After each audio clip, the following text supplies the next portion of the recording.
ওই প্যানেলের মধ্যে একজনকে আপনারা সদস্য ইনক্লুড করেছেন যে 5 আগস্ট পরবর্তী সময়ে আমাদের বীর শ্রেষ্ঠ মতিউর রহমানকে প্লেন হাইজ্যাকার বলেছে।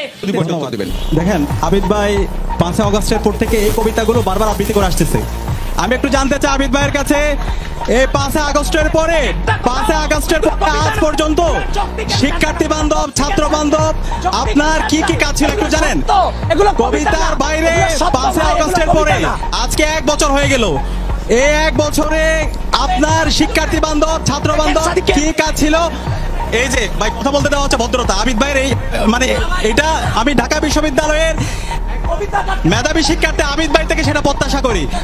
উনি কথা বলার বারবার এই ধরনের ইন্টারফারেন্স করে, এটা কোন ধরনের ভদ্রতা? এটা তো ভাই একটা বেসিক একটা হচ্ছে বিহেভিয়ার।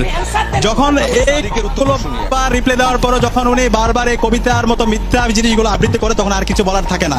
এই বিষয়গুলো আমরা অনেকবার বলেছি, অনেকবার এগুলো ক্লারিফিকেশন দেওয়া হয়েছে এবং উনি যে বিষয়টা বলতেছে উনি বারবার, যেমন কিছুদিন আগে শিবিরের বিভিন্ন হচ্ছে ওনার সকল অপকর্ম বলে তিনি হচ্ছে পাঠ করেছিল ৭১.org থেকে।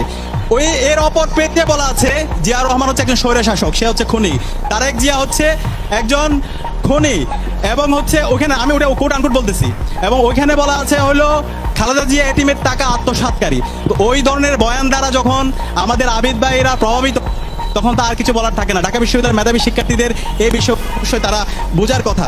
এবং আজকে আমরা যখন ডাকসু নিয়ে আলাপ করছি, একটা হচ্ছে এই ডিবেটে আলাপ হওয়ার কথা, আমরা কি করতে চাই, শিক্ষার্থীদের নিয়ে আমাদের ভাবনা কি, আমাদের চিন্তা কি।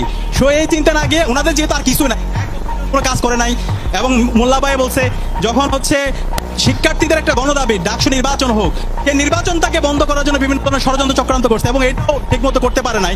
এখন যেহেতু কোনো কিছুতে নাই সুতরাং সে আগের ক্যাসেটগুলো, ওই যে দিল্লির ক্যাসেট, হাসিনাবাদী যে ক্যাসেট বা ক্যাসেট, সে ক্যাসেটগুলো আবার বারবার হচ্ছে কি করতে বাজাইতে হবে, এর বাইরে নতুন কিছু বলার নাই। তো আমি নতুন আমরা কি করতে চাই সেটা শিক্ষার্থীদেরকে নিয়ে আমাদের ভাবনা কি সেটা আমি জানাতে চাই।